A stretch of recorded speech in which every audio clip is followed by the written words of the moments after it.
El Diario del Cusco. 16 años con información veraz, objetiva e imparcial. Nos congratulamos con haber contribuido con eficiencia para la concretización de uno de los más caros anhelos de nuestra tierra. El Diario del Cusco. Actualidad, opinión, horóscopo, cultura, deporte, entretenimiento. El Diario del Cusco. 16 años, un diario de verdad. Síguenos en Twitter, Facebook y en www.diariodelcusco.com. El Diario del Cusco, por el progreso y desarrollo de nuestra tierra.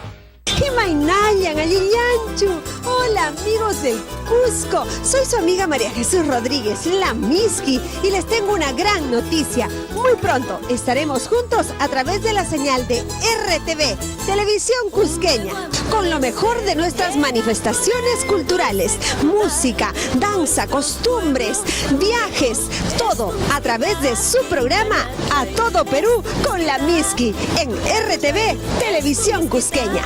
Todos los sábados y domingos de 8 a 9 de la mañana. Todas las familias cusqueñas estarán conectados con su programa A Todo Perú con la Miski en RTV, Televisión Cusqueña.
Un saludo cordial, como siempre, a todos nuestros amigos de la clase política regional. Nos estamos refiriendo a los líderes y militantes de los partidos políticos que están prácticamente bastante movidos, bastante preocupados por diseñar finalmente su estrategia de participación electoral, tanto para el gobierno regional Cusco como para los municipios. Vamos hacia adelante a conversar cómo están en esta etapa. Igualmente, la clase política es la amplia red de dirigentes sindicales populares, son nuestros colegios profesionales, es nuestra intelectualidad cusqueña y sin duda un sector especializado de la prensa. Siempre celebro el hecho de que, aun cuando la intención de este programa fue básicamente llegar a interactuar con la clase política, hemos logrado una amplia sintonía ciudadana. Y luego, a través de la repetición de este programa en estaciones televisivas de radiales locales, salimos y nos conocen en todas las provincias del Cusco. Por lo tanto, llevamos análisis económicos y políticos para toda la región. Reiterada gratitud al periodista Washington Alocía Portilla por la generosa sesión de 1 hora de programación directa de Poder y Desarrollo Regional y otra de repetición los días domingos de 2 a 3 de la tarde. Este es un programa completamente gratuito. Nosotros no tendríamos para pagar el espacio que usamos en esta radioemisora, estación televisiva, y tampoco cobramos por emitir el programa. En tal sentido, siempre nuestra reiterada gratitud por ese gesto del periodista Washington Alocía Portilla por permitirnos sacar adelante este programa que ya tiene más de 5 años en el aire. Quiero empezar el programa hoy con un análisis un poco preocupante, que es la decisión que ha tomado el presidente Ollantaytamala, ¿no?, de iniciar las inversiones en la refinería de Talara. Estamos hablando de, primero, que es necesario producir petróleo sin plomo, correcto, menos contaminante, correcto. Pero la decisión es ¿por qué el Estado? ¿Por qué es el Estado? Con una inversión de 3.500 millones de soles. Esta sin duda va a ser una inversión de poco más de 2 o 3 años. Desde el punto de vista, si se puede decir, ¿no?, de mejorar la capacidad productiva en el Perú de combustibles menos contaminantes, la iniciativa no está mal, pero desde el punto de vista de que es el Estado el que está haciendo la inversión y sabemos que en el Estado no hay condiciones para la eficiencia. Eso es un tema simplemente de naturaleza humana. Cuando invertimos nuestros recursos, cuando tenemos que cuidar nuestros intereses, básicamente tomamos actitudes muy eficientes, muy racionales, asociado a buenas reglas de juego que más o menos optimice esa capacidad que tenemos de llevar adelante nuestros intereses de emprender e innovar, ¿no?, en nuestras inversiones o actividades productivas. Pero cuando el Estado emprende actividades empresariales, allí no hay los criterios muy naturales, muy directos, muy espontáneos, casi instintivos, de cuidar esos recursos, porque los recursos del Estado son de todos y lo que es de todos lo hacemos fiesta. Lo que se ha de venir, si esto persiste, es simplemente que vamos a tener un tema en la que van a ir presentándose hechos de corrupción y hechos de ineficiencia. En tal sentido, siempre hemos señalado de que por favor el Estado tiene escasos recursos y su uso debería ser en aquellos que sean de inmediato impacto y bienestar en la población. Necesitamos invertir fuertemente en infraestructura, necesitamos invertir en educación, necesitamos hacer reformas estructurales y sin embargo estamos distrayendo valiosos recursos en construir una refinería que se puede hacer con la actividad privada, en condiciones privadas. Por lo tanto, muchos sectores empresariales y muchos analistas económicos y políticos, ¿no?, están empezando a mostrar su preocupación por esta decisión del gobierno. Y su anuncio ha sido con discursos y recuerdos, ¿no?, de épocas pasadas, de épocas fracasadas, como por ejemplo la época de Juan Velasco Alvarado. Por lo tanto, vamos a ver qué es lo que se trae esta decisión del presidente Ollantaytamala de invertir en esa refinería, otra vez generando preocupación en este tema que es bien ruidoso en el Perú, la actividad empresarial del Estado. Vamos a ver, no se conocen cifras, no se conoce el ciclo de inversión. Vamos a estar atentos a ver a toda la información que en estos temas se requiere para esperar, ¿no?, tener una mejor información a partir del cual hacer sin duda y presentar mejores análisis y proyecciones, pero en este marco en la que está absolutamente comprobado de que el Estado es mal empresario, de que desde el Estado no hay forma, no hay condiciones inherentes para la asignación eficiente de los recursos. Otro tema de economía es el anunciado inicio de un proyecto de teleférico que básicamente está bajo la iniciativa del gobierno regional de Apurímac y que está generando en el Cusco una corriente de opinión y de análisis en el sentido de que sin duda ya hay hasta dos posiciones hasta el momento. Uno de que ese debería ser un proyecto birregional, toda vez de que el ámbito de construcción de este teleférico y el ámbito de operación, ¿no?, efectivamente está entre la región Apurímac y la región Cusco.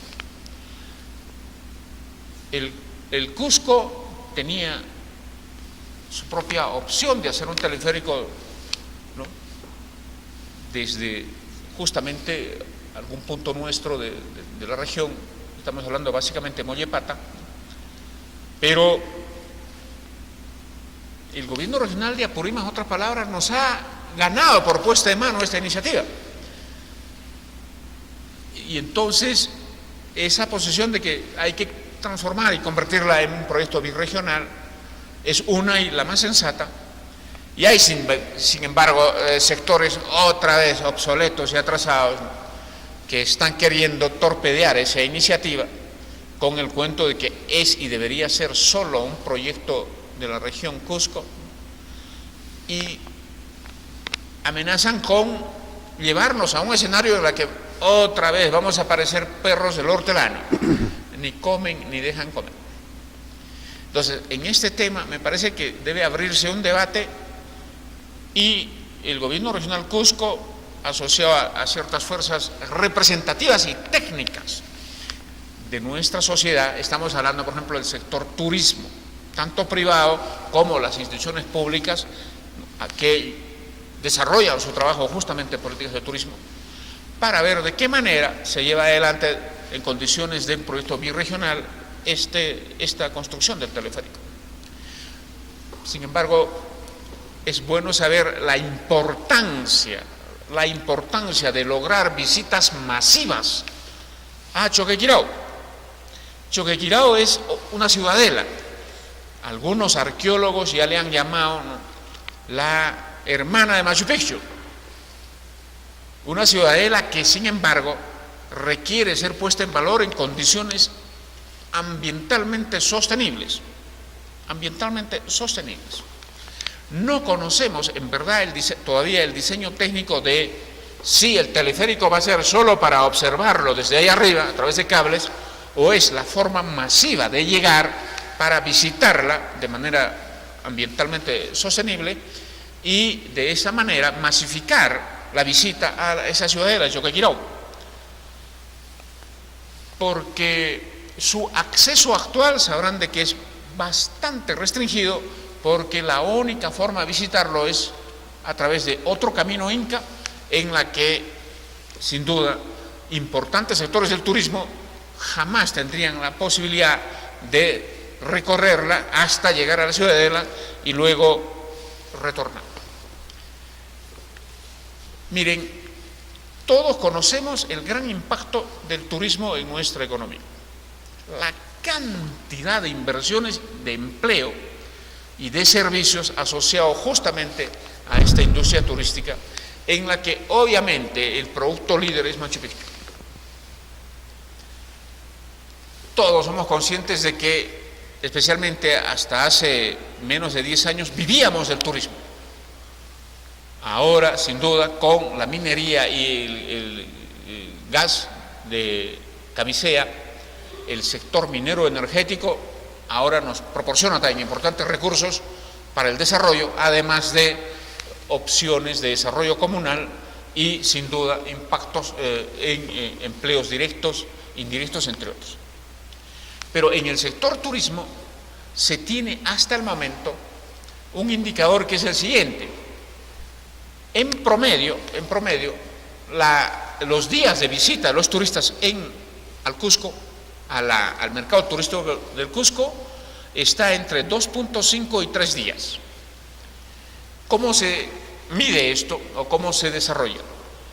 Si los turistas llegan a las 7 de la mañana al Cusco, todo ese día hacen el recorrido pequeño del Valle Sagrado y nuestros museos y pachas en la ciudad del Cusco. un día. Al día siguiente, todo el día a Machu Picchu, 2 días. Luego de eso ya no hay que visitar, ya no hay que hacer. Y podría tardar su retorno, mediodía hasta las 12, 1 del día. Y ahí tienen ustedes 2.5 días promedio de estadía. Pues, en ese tiempo, miren los inmensos beneficios que deja ese flujo de turistas. Habilitar, abrir un nuevo producto turístico en nuestro mercado significa un día más de estadía del turismo. Pasaríamos a 3.5, porque visitar Choquequirao va a llevar aproximadamente un día. Y miren los inmensos beneficios de lograr que los turistas se queden un día más en Cusco. Por lo tanto, los impactos económicos de abrir al mercado turístico un nuevo producto que es Choquequirao son inmensos, una gran promesa de crecimiento y desarrollo económico del Cusco. Reitero, por favor, tiene que ser un producto puesto en el mercado en condiciones ambientalmente sostenibles.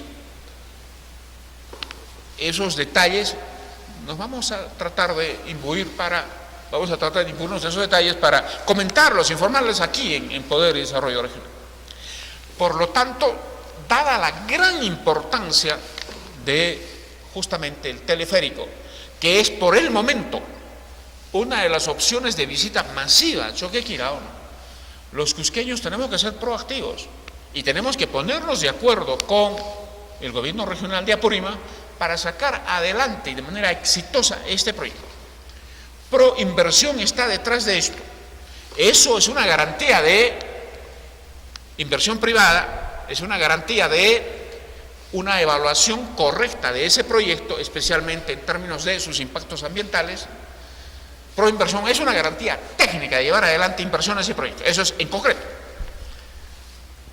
Y esperamos no tener que salir a debatir con sectores cusqueños, ¿no?, que sin tener mayores opciones, solo por hacer ruido, por politiquería, ¿no?, empiecen a oponerse a este proyecto, ya sea por el lado ambientalista, ecológico, o por el lado regionalista, chauvinista, de que solo debe ser o puede ser un proyecto cusqueño, en la cual sin duda tendríamos que empezar a hacer un nuevo diseño, un nuevo proyecto. Eso lleva tiempo, eso lleva pérdida de tiempo, mientras nos mostramos, como he señalado anteriormente, perros del hortelano de una importante iniciativa que ya está llevando adelante el gobierno regional de Apurímac. Por lo tanto, tenemos otra promesa importante de impulso del turismo a través de este proyecto, y cuando digo que es el primero es porque, especialmente evaluando los impactos inmediatos de poner en valor este nuevo producto, logrando visitas masivas, hay que seguir madurando las otras opciones de visita masiva o de llegada masiva a la ciudad de Choquequirao, con todos sus impactos, de lo que podría ser un nuevo corredor turístico desde Cusco y Apurímac hacia la ciudad de Choquequirao. Para el caso del Cusco, se comenta de que una buena opción sería una línea férrea, o sea, otra ruta de un tren que lleve masivamente turistas hacia Choquequirao. Si eso ocurre, ello impactará en las zonas aledañas, que no, sin duda, que no perjudiquen, que no impacten en el área básica de la ciudadela, del patrimonio de Choquequirao, ¿no? Estamos hablando de inversiones ya en hoteles, inversiones en transporte, inversiones en hospedaje, entre otros. O sea, todo el desarrollo, la promesa de desarrollo de un corredor económico por abrir esta ruta masiva de visita a Choquequirao con esta segunda etapa que tendría que ser, si es que el proyecto y la evaluación así lo dice, de la inversión así lo dice, la construcción de una vía férrea hacia Choquequirao. Por lo tanto, vamos a estar atentos de esta importante ocasión de gran inversión y puesta en valor y sus impactos en el turismo, tal como de manera inicial he comentado en este programa.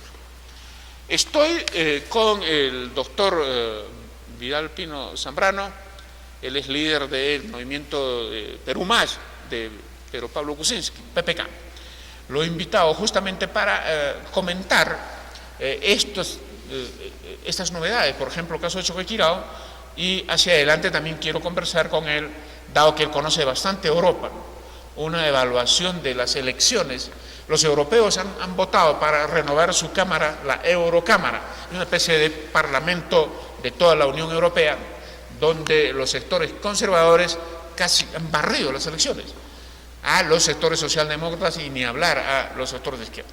Vamos a darle el uso de la palabra al doctor Villalpino para que presente su saludo y quisiera de inmediato su comentario sobre esta promesa de abrir Choquequirao como un nuevo producto turístico, esperando sus inmensos impactos. Vidal, buenas noches. Buenas noches, Carlos, y muy amable por tu cordial invitación. Bueno, en primer lugar, yo estoy totalmente de acuerdo con el comentario que has hecho sobre el tema de la refinería de Talara, ¿no? Esos 3.500 millones los necesitamos para infraestructura, ¿no? Entonces, a mí me preocupa mucho el comportamiento de Humala, porque es alguien que no toma decisiones fundamentales pensando en el futuro del país, ¿no? Hay días que le viene su corazoncito populista, ¿no? Hay días que quiere más bien volverse medio, digamos, pro inversión cuando dice conga va, entonces, pero no tiene una coherencia, ¿no? Entonces, nosotros no podemos desperdiciar en un país pobre los escasos recursos que tiene el Estado para hacer cosas que tranquilamente, y lo puede hacer el privado, o sea, no hay ningún problema que lo haga el privado. Entonces, no estamos oponiéndonos a que se refine y que tengamos agua, que diga gasolina de calidad, etcétera. Ese no es el tema. El tema es que de priorización del gasto público. Hay un retraso enorme lo que tenemos en infraestructura. Yo te digo, por ejemplo, yo he estado hace poco en Cajamarca y he visto que Cajamarca, la infraestructura de Cajamarca es pobrísima. Tenemos mucho más infraestructura en el sur del país. Cajamarca es algo increíble, ¿no? Entonces, una región que tiene un potencial agropecuario inmenso, que podría ser una gran despensa, no solamente para el gran macro norte, sino inclusive para abastecer alimentos hacia Lima, como son fundamentalmente los quesos, ¿no? Pero que carecen de infraestructura. Los campesinos siguen llevando la leche a lomo de bestia, ¿no? Entonces, señor presidente, priorice usted el gasto público y use esos recursos en lo que realmente necesita la población y no se meta en las cosas que tranquilamente lo puede hacer el sector privado. De otro lado, el tema de Choquequirao. Hay un debate que lo estamos dando tú y otra gente más hace mucho tiempo, que descentralizar el país a través de los departamentos es un crimen, porque lo único que genera son chauvinismos departamentalistas, ¿no? Y no saben que el desarrollo lo tenemos que hacer de manera abierta y articulándonos con las otras regiones. Entonces, eso es básico, eso es fundamental. Cusco solito no se va a desarrollar. Necesitamos articularnos a Abancay, a Ayacucho, a Huancayo y por el sur hacia Arequipa, Puno, etcétera, etcétera. Entonces, el desarrollo, las regiones que más se abren y más flujos hay entre ellos son las regiones que tienen más posibilidades de desarrollo. Por lo tanto, la descentralización no es para hacer chauvinismo departamentalista, la descentralización es para hacer polos competitivos y capaces de generar espacios económicos y sociales tan fuertes y tan potentes como Lima. Entonces, en ese sentido yo creo que tenemos que ver también la actividad del turismo. Los amigos de Abancay no son nuestros enemigos. Entonces, primero, el tema de la propiedad. No hay discusión, lo que divide es el río Apurímac justamente, y Choquequirao está en el lado de Cusco. Por lo tanto, es propiedad de Cusco, o sea, eso no está en discusión. Pero se accede, ¿no?, cruzando el Apurímac para entrar a Choquequirao. Por lo tanto, uno de los accesos rápidos es por Apurímac, no hay otro camino, ¿no? Y por otro lado, como tú bien lo señalas, este turismo masivo, ¿no? El turismo que actualmente se da a Choquequirao es un turismo de alguna manera privilegiado, y privilegiado para jóvenes que son capaces de caminar 24 horas seguidas para poder llegar a este recinto. Pero el gran turismo, el turismo masivo, no va a caminar 24 horas para conocer la ciudadela, por muy linda y bonita que sea. Entonces demos facilidades y por lo tanto articulémonos, que el turismo también sea otro factor de articulación. Hace algunos años yo estuve en Ayacucho y le dije a los ayacuchanos: señores, tráiganse por lo menos el 10% del turismo de Cusco hacia Ayacucho. Tú te imaginas el 10% del turismo, estamos hablando de 300.000 turistas que tranquilamente podrían dinamizar la economía de Ayacucho. Entonces hagamos que el turismo sea también un factor de integración y de dinámica macrorregional. Entonces ya no sigamos siendo ombliguistas, mirando no solamente el ombligo, ¿no? Y este discurso es absolutamente peligroso y antihistórico. Señores, construyamos macrorregiones y veamos a los hermanos de Arequipa, de Puno, de Abancay, etcétera, como socios en la construcción de la gran descentralización en el país. Esto me parece que es fundamental, ¿no? Y finalmente, bueno, hablaremos sobre el tema más político, pero yo creo que el tema de Choquequirao tenemos que verlo en esa perspectiva. Y también hay otros ingresos que se pueden hacer por Santa Teresa, etcétera, porque no solamente la única entrada es por Apurímac, pero sí es una entrada fundamental que podría traer, digamos, turismo masivo, ¿no? Ese es un tema a reflexionar y a ejecutarlo sin miramientos y chauvinismos, digamos, regionalistas absurdos, ¿no? Sin duda, espero que nuestra amplia audiencia siempre advierta de que desde este programa, cuando enfocamos los temas económicos, somos modernos. Creemos en la inversión, en el desarrollo, creemos en sus impactos sociales, creemos en sus inmensos beneficios, creemos en que deben ser ambientalmente sostenibles. Y este punto de vista la desarrollamos enfrentados a las mezquindades, enfrentados a puntos de vista estatistas que han fracasado en estas iniciativas, ¿no? Enfrentados a incluso ideologías que son enemigas de la inversión y del progreso. En tal sentido, la coincidencia que tenemos, por ejemplo, con Vidal Pino es bastante inmediata, muy normal, sin duda, desde el punto de vista, por ejemplo, de su formación profesional de magíster, de doctor, con los que siempre he desarrollado, no solo en las aulas universitarias, no solo en conferencias, ¿no?, sino, como les consta a todas ustedes, aquí en mi programa y en otros espacios que también tengo para desarrollar y plantear iniciativas.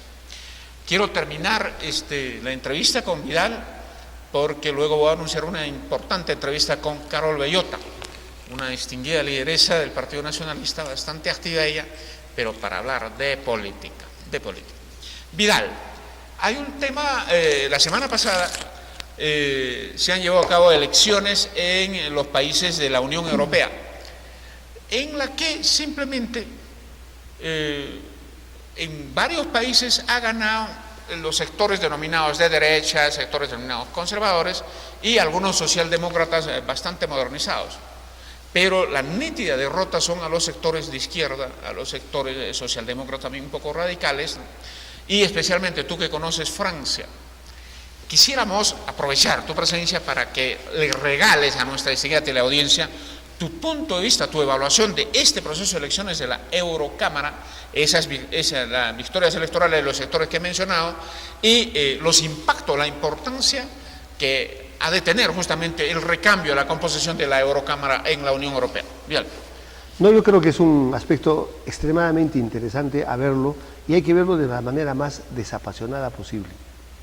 Mira, el caso de Francia, ¿no?, el movimiento de ese señor Le Pen, ¿no?, que ahora lo ha heredado a su hija, que es Marine Le Pen, que acaba de tener casi un 27% del electorado. Es una elección absolutamente, una, digamos, significancia política absolutamente alta. Ahora, ¿cómo se explica esto? Una de las formas de explicarlo es de que, curiosamente, sectores que antes pertenecían al Partido Socialista y concretamente también al Partido Comunista, estoy refiriéndome, por ejemplo, a la base obrera que estaba alrededor de ciudades como París y, digamos, las ciudades industriales de Francia, ahora votan por Le Pen.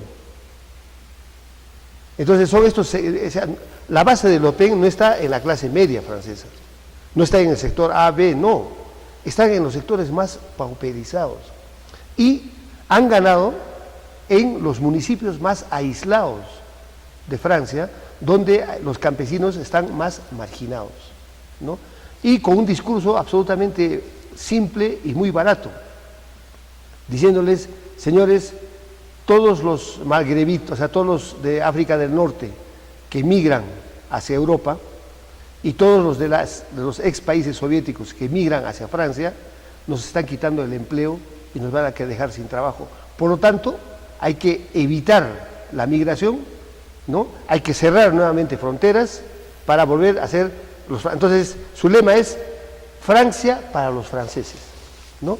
Entonces esto es sumamente preocupante porque los sectores más radicales, muy ligados al Partido Comunista, sus bases, ahora han migrado hacia la extrema derecha, ¿no?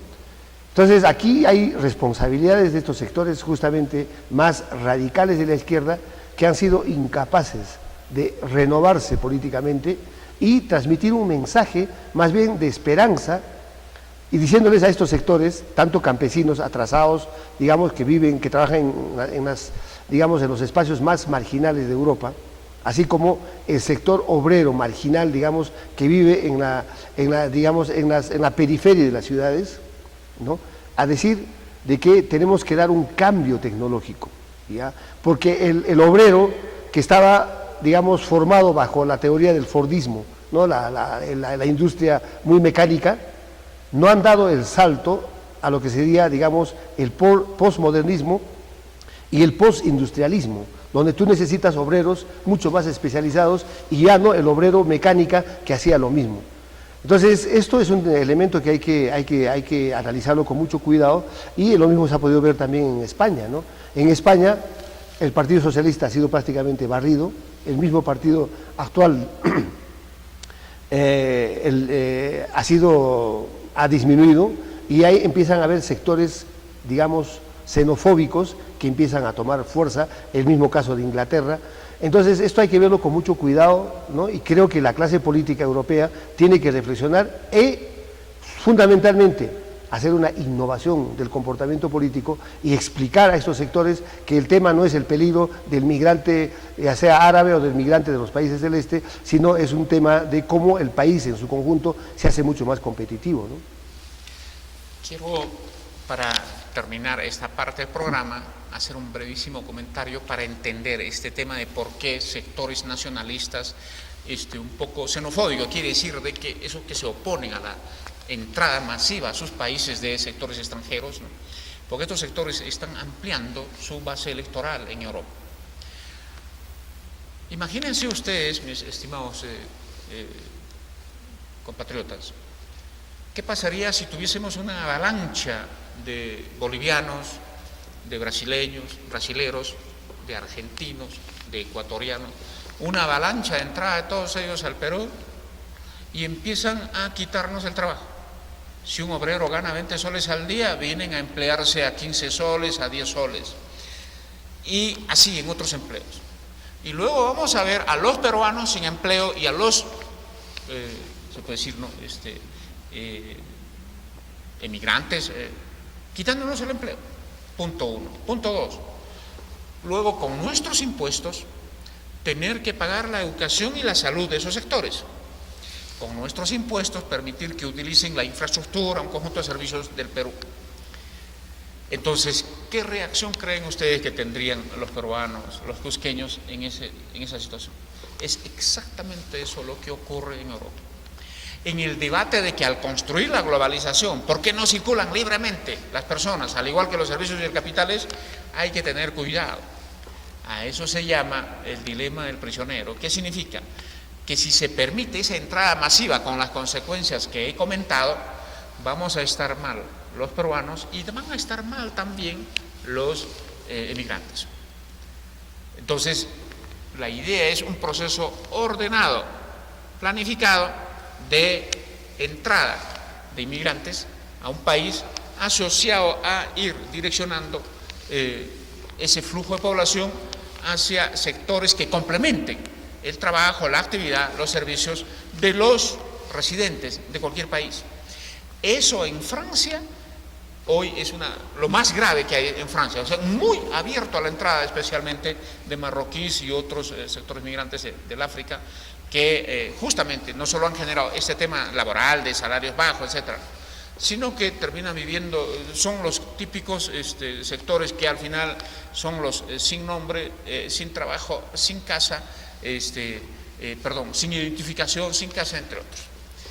Este es un debate, por lo tanto, muy cuidadoso que hay que dar, y vamos a ver cómo se traduce esta victoria a los sectores derechistas, entre comillas, xenofóbicos, en lo que van a ser las normas del Parlamento Europeo, porque la Unión Europea, así como tiene un solo Banco Central, tiene una sola Cámara para ver la legislación común de los países. Seguro que sin duda aprobarán normas que van a ir poniendo la gravedad del debate, la atención en estos temas de los impactos negativos que genera una apertura, ¿no?, sin control de las emigraciones hacia esos países. Voy a dar la palabra a Vidal para un último mensaje a nuestra teleaudiencia y volvemos y anunciamos luego un brevísimo corte del programa. Vidal.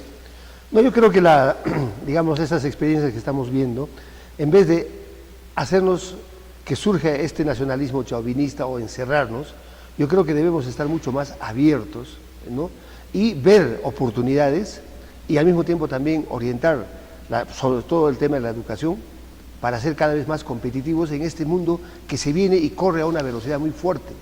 Entonces no podemos cerrarnos. Yo creo que las economías que se cierran son aquellas economías que creen que cerrando las fronteras pueden construir algo distinto, cuando lo que está primando en el mundo es el tema de la globalización. Entonces tenemos que cambiar, hacer lo que tú mismo decías en antes, primero una reforma del Estado y una reforma de la calidad de los servicios, ¿no?, educación, salud, etcétera. Entonces no podemos abandonar a la gente, ¿no?, para que siga con sus viejos mitos y creencias, cuando lo que necesitamos es absolutamente innovación y cambio tecnológico permanente, ya sea en el sector agropecuario, en el sector industrial, en el sector de transporte, etcétera. Entonces, el temor que yo veo es de que por esta xenofobia se encierren y empiecen a ser países poco competitivos, ¿no? Entonces, la única forma de ser competitivo es hacer grandes reformas y abrirse mucho más, ¿no? No hay otro camino, me parece. Y muchas gracias, Carlos, por tu invitación. A ti las gracias, Vidal. Y anunciamos entonces una brevísima pausa en el programa y volvemos con una entrevista a una lideresa del Partido Nacionalista en nuestra región, Carol Bellota. Pausa y volvemos entonces con Poder y Desarrollo Regional.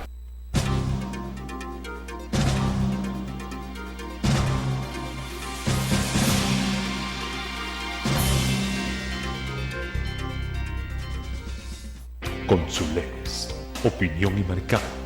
Realizamos estudios de mercado para su empresa, consultores y asesores de tesis e investigación, análisis estadístico SPSS en español, estudios de mercado y de precio referencial, imagen institucional y medios de comunicación. Manzana Pata 508 y 999 en Santiago. Consulex, opinión y mercado.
hemos anunciado, estamos con una distinguida dama muy activa en nuestra política. Ella sin duda es consejera por el Cusco, el Consejo Regional del Gobierno Regional Cusco. A ver, Carol está ya empezando a imbuirse de este tema, por ejemplo, de Choquequirao que hemos comentado. Asociado a su saludo, a Carol, vamos a escuchar a ver qué comentarios y reflexiones iniciales tiene sobre este tema de el teleférico hacia Choquequirao. Carol, buenas noches. Bueno, de primera intención, muy buenas noches a todos los televidentes. Muchas gracias por esta oportunidad. Siempre es necesario también escuchar las voces desde diferentes espacios políticos. Considero en primer término, la observación que hago es que desde la provincia de Anta no existe unanimidad en cuanto a sus autoridades y a la percepción que están teniendo de Choquequirao en cuanto se refiere a este teleférico. De primera intención tenemos al alcalde de Mollepata, que ya ha ido avanzando justamente con la región de Apurímac, y por otro lado pareciera que estuviera habiendo un frente de defensa, como los que se ha puesto de moda, con el respeto de algunos que sí, y que están haciendo una especie de movimiento social, idas y venidas, información, debates respecto a este tema, que no es muy clara tampoco su posición. Sin embargo, la conclusión a la que llegamos es que es un proyecto que ya está concluido, está avanzado y que, ojo, no se ha venido haciendo esto recién este año, sino todavía yo recuerdo desde el año 2011 y que finalmente ya se tiene concretizado a un paso de poder ser concesionado. Una vía de transporte de 5 kilómetros que va a dar un acceso inmediato a este importante centro arqueológico que saludamos a los hermanos de Apurímac por la iniciativa.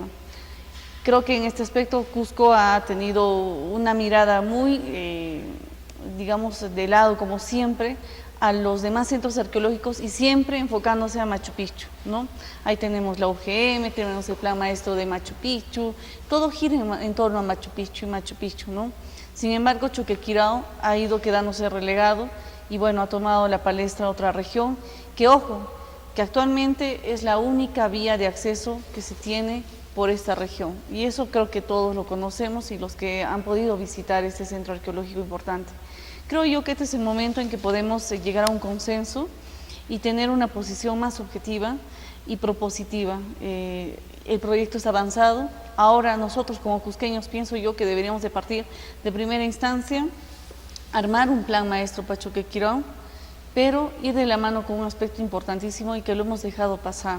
Hemos hecho incidencia en su momento, sí, pero creo que es el momento de retomar. Choquequirao, lo que está viendo ahorita con el teleférico, es un pequeño punto y lo importante y trascendental sería la transferencia de la Dirección de Cultura.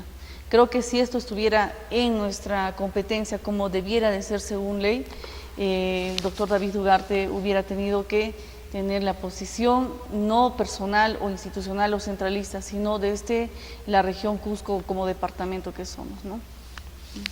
Hablando de la inquietud de nuestros hermanos de Anta, justamente ellos serían los más beneficiados en darle el carácter birregional al teleférico. Y ellos también serían uno de los más beneficiados impulsando la opción de otra inversión de entrada masiva a la visita de Choquequirao, que podría ser, por ejemplo, una línea férrea. Por lo tanto, esta respetable iniciativa que vienen teniendo los hermanos de Anta, ¿no?, hay que transformarlo en positivismo, en proyección, ¿no?, de promesa de desarrollo. Obviamente tendrá que haber pequeñas discusiones con sectores que no dudo deben ser un poco chauvinistas, un poco cusqueñistas o incluso provincialistas. Va a haber de todo, no lo dudo, pero viéndolo en grande, viéndolo en perspectiva, hay grandes promesas de que Anta sea una de las provincias con mayor impacto positivo en llevar adelante este proyecto y las otras opciones, más aún cuando, por ejemplo, asociado a la posibilidad de una línea férrea, ¿no?, serían parte privilegiada de un corredor económico a desarrollar. Estoy hablando de que, por ejemplo, la zona de Limatambo, la zona de Mollepata, ¿no?, pueden tener importantes impactos asociados justamente a este tema, a esta discusión. Carol, pasemos ahora sí a la política. a la política.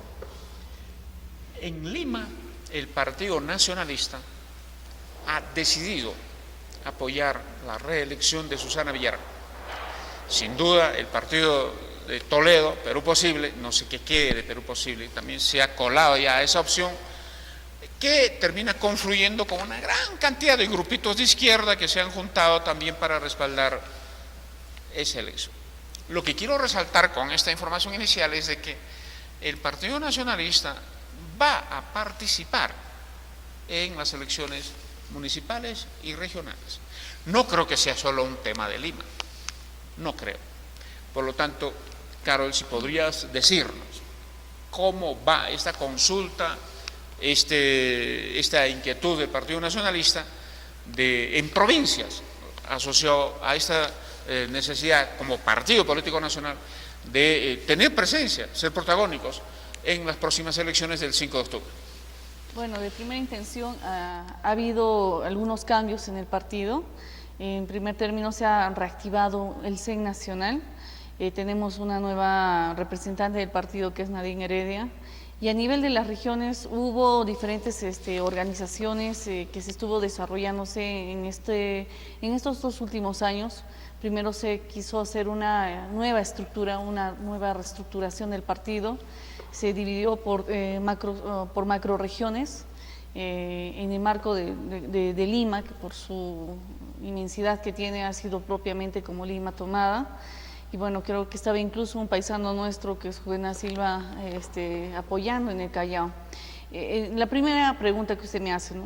El apoyo a Susana Villarán. Cada espacio político dentro del partido, desde las regiones y con las bases, ahorita están en llano. No hay ahorita secretario regional ni provinciales, todos han bajado a llano. Pero eso hace que tengamos las bases. Y las bases determinan justamente por su autonomía, por su participación activa como militantes, de ver la posibilidad de apoyar o no apoyar. No hay una decisión bajo resolución que se haya definido para apoyar a una u otra persona. Es una posición de militantes, puede ser de la mayoría, como otros también que no. Hay una disposición que cada provincia, cada distrito, de acuerdo a sus bases, determine con quién va a hacer alianza, porque el partido no va a ir con símbolo, hasta lo que sabemos. La información que nos proporcionas, no dudo que es descentralista, que es de autonomía a las regiones, a los comités políticos, pero tiene algo también de debilidad en el sentido de que no hay una orientación nacional, no hay políticas nacionales, no hay monitoreo nacional en el Partido Nacionalista. Yo eso lo digo bien claro, pero en todo caso, en la región Cusco, y si tuvieses información de provincia, ¿cómo va esta discusión autónoma de ver si participan o no, con quiénes o no? Bueno, sí, efectivamente yo he estado de cerca acompañando a algunos líderes para ver el tema de las conversaciones y tratativas con diferentes movimientos regionales. No puedo decir con quiénes ya se ha definido, pero sé que la mayoría de las bases, al menos en Cusco, tienen un movimiento regional al cual van a apoyar.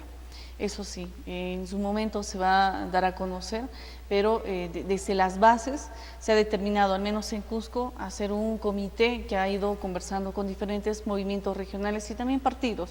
Ha estado con el APU, ha estado con Causachun, ha estado conversaciones también con Somos Perú, entre otras agrupaciones, y que finalmente hay un acercamiento bastante fuerte con uno de los movimientos regionales, y que incluso algunos de nuestros militantes van a ser candidatos en esta lista regional, ¿no? Eso sí, y lo que hay que resaltar, como le decía, ¿no? El tema ha sido la determinación de las bases, no ha habido ninguna directiva del CEN nacional para irnos a orientar a uno u otro movimiento o partido. La realidad y el contexto de cada provincia es diferente, y más aún de cada distrito, ¿no? Entonces, cada una de las bases ha ido haciendo sus comités para poder hacer las tratativas y conversaciones, y que finalmente están llegándose a tener una alianza positiva, esperemos en la mayoría de los casos, ¿no? Primero, queda claro que el Partido Nacionalista solo no va a presentar listas. Esto responde sin duda a un nivel real de fuerte debilidad que en provincias al menos está mostrando el Partido Nacionalista. En el caso del Cusco, la destitución de Jorge Acurio ha afectado bastante.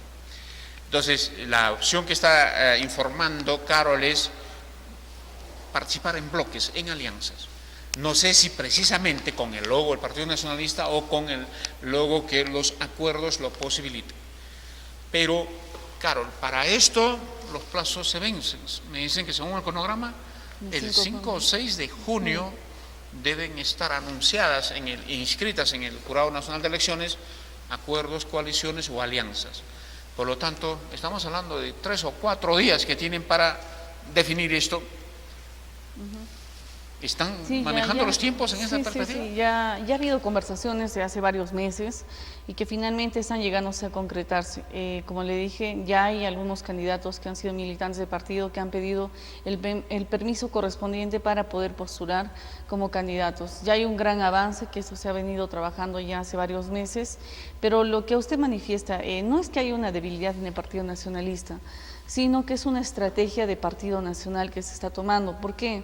El poder participar en una coyuntura regional y después seguramente vamos a ir a una coyuntura nacional inmediata, esto debilita. Definitivamente hacer 2 campañas seguidas es un sobreesfuerzo, y lo que se ha querido en esta oportunidad es que justamente, al igual que la mayoría de los partidos nacionales, trabajen en alianza en el marco justamente de la autonomía que ha definido cada una de las bases, ¿no? A cuál más se va a acercar, con cuál de esos movimientos o partidos tiene mayor afinidad la ideología del partido, ¿no?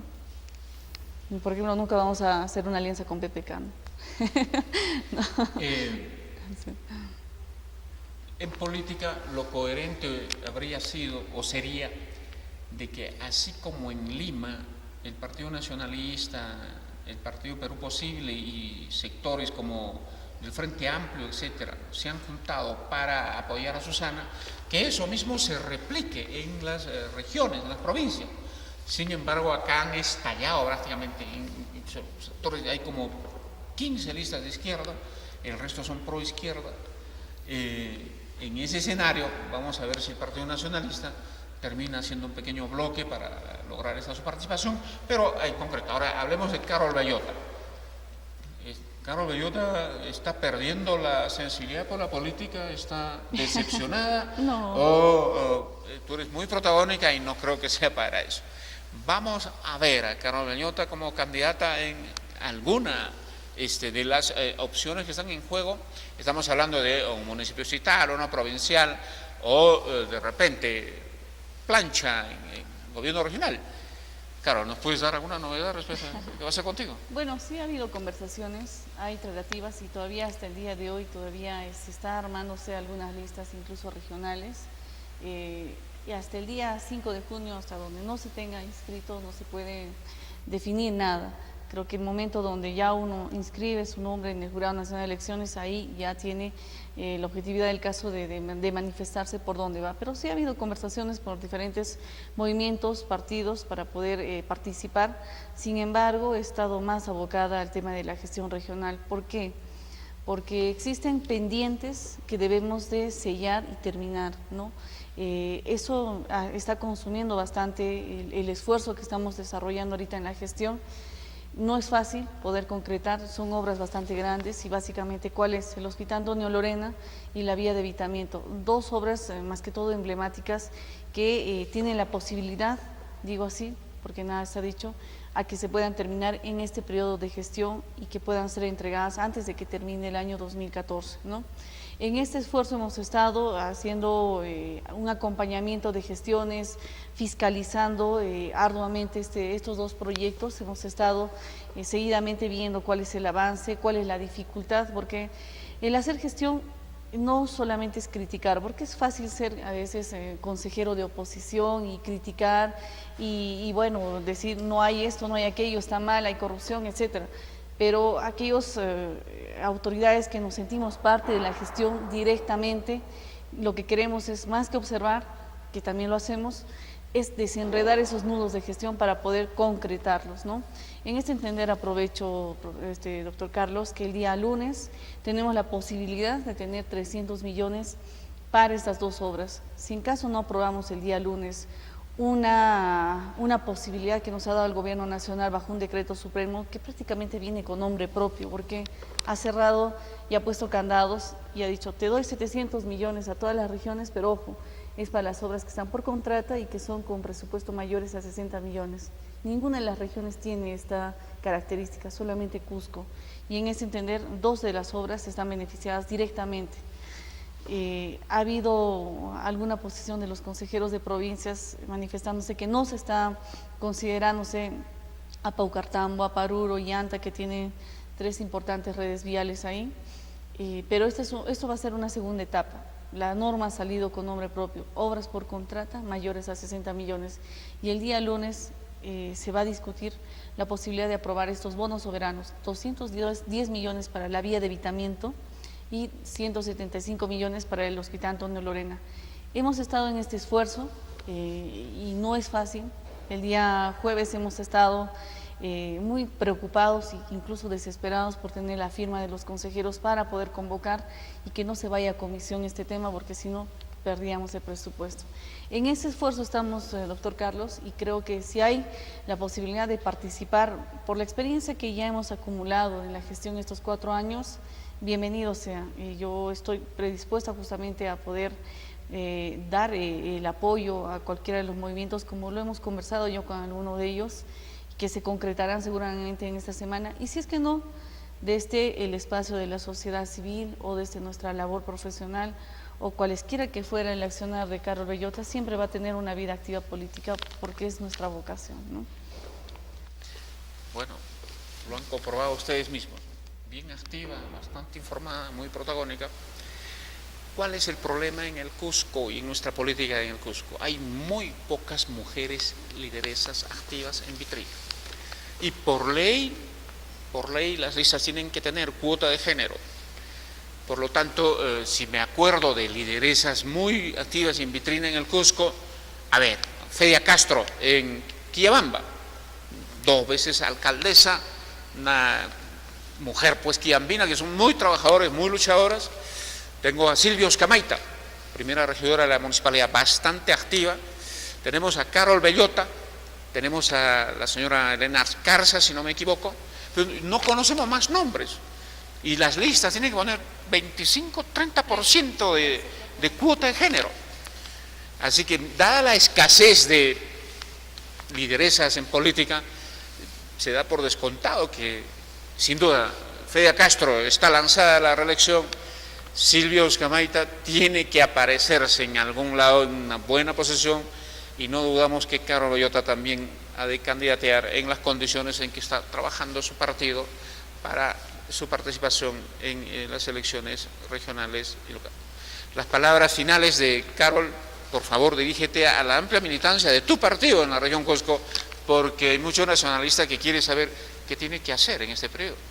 Bueno, hemos estado conversando con las bases, personalmente con uno de los grupos de dirigentes. Tenemos ahí uno de los líderes que es Robert Espinosa. Hasta hace poco justamente estaba encargado de la provincia del Cusco, ahora ha bajado a Llano. Como le manifesté, ahora no hay secretarios ni regional ni provincial, todos son militantes. Estamos apoyando en poder fortalecer el partido desde nuestro trabajo, desde nuestra posición, y que si a veces no estamos en las reuniones es porque estamos justamente desenredándose estos nudos para poder lograr las gestiones y tener la posibilidad de decir tarea cumplida al final de nuestra gestión. Esto es lo que hemos hecho. Y básicamente resaltar estas 2 obras que han sido años tras años relegadas, con problemas, juicios, problemas. Se iba a llevar a licitación, se paralizó, se quería hacer por administración directa, y finalmente se vio que era una obra o 2 obras bastante complejas que requerían empresariados internacionales incluso, ¿no?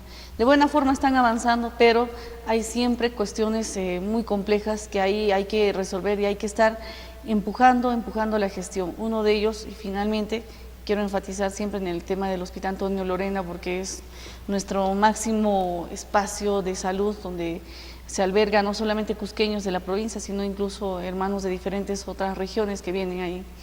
Y pongo en advertencia, seguramente esto va a quedar grabado en su programa, que existe un pendiente del equipamiento médico. que si no se acelera ese trámite, esas gestiones para poder entregar en el tiempo más breve posible a la empresa que está haciendo la construcción, lamentablemente este hospital no se entregaría, porque existen muchos hospitales y centros de salud a nivel del Cusco y la región que han concluido la infraestructura, pero se han quedado sin equipamiento médico, y la complejidad que conlleva ello para poder hacer la adquisición. Prueba de ello está el Centro de Salud de Urubamba, que tiene años de años sin poder entrar en funcionamiento, y creo que eso queremos evitarlo, y en esas gestiones nos encontramos ahorita. Muchas gracias. Agradecemos sin duda, compañía de Carlos Bellota, con importante información, primero política para su partido, y sin duda aprovechando para informar logros o iniciativas en su gestión. Quiero terminar el programa comentando algo que tenemos que saludar todos los peruanos. Es el tema Ancash. El tema Ancash.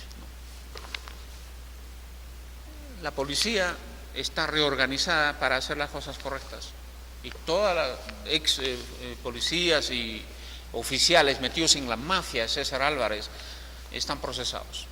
La Fiscalía y el Poder Judicial también ha sido intervenida, y por lo ya se le ha sentenciado mínimo 18 meses de cárcel para el jefe de la mafia, César Álvarez, y están a la captura de otros requisitoriados. Esto es esperanzador, y quiero señalar de que el gobierno, el presidente Ollanta está apoyando firmemente este proceso. Esperamos que el Congreso de la República también inmediatamente investigue de esa fuere. Tienen que votarlo el Congreso, a Heriberto Benítez y a Víctor Crisólogo, dos congresistas escuderos de la mafia, que no pueden ser impunes, no pueden quedar impunes, simplemente. Y obviamente también saludar la elección del Tribunal Constitucional que ha hecho el Congreso, con la cual hemos resuelto una crisis de más de 5 años en una institución tan importante en nuestro sistema de justicia como es tener los integrantes titulares del Tribunal Constitucional. Esto lo saludamos, es para felicitarse. También está investigada la fiscal Elizabeth Parco, la que solo ha denunciado a una viejita de 87 años en el escándalo millonario de Toledo. Muy buen gesto de la Fiscalía. Ojalá que esto sea el inicio de una profunda reforma, transparencia y moralización a nuestro Poder Judicial, puestos al servicio, sin duda, del progreso y el desarrollo de nuestra sociedad y el bienestar ciudadano. Con esto terminamos el programa, reiterando nuestra gratitud al periodista Washington García Portilla por la generosa sesión de 1 hora de producción directa a este programa y otra de repetición. Saludos a todos nuestros amigos de las 12 provincias del Cusco, además de Cusco, gran ciudad, que escuchan vía sus estaciones televisivas y también radiales, Poder y Desarrollo Regional. Muchísimas gracias y hasta la próxima semana.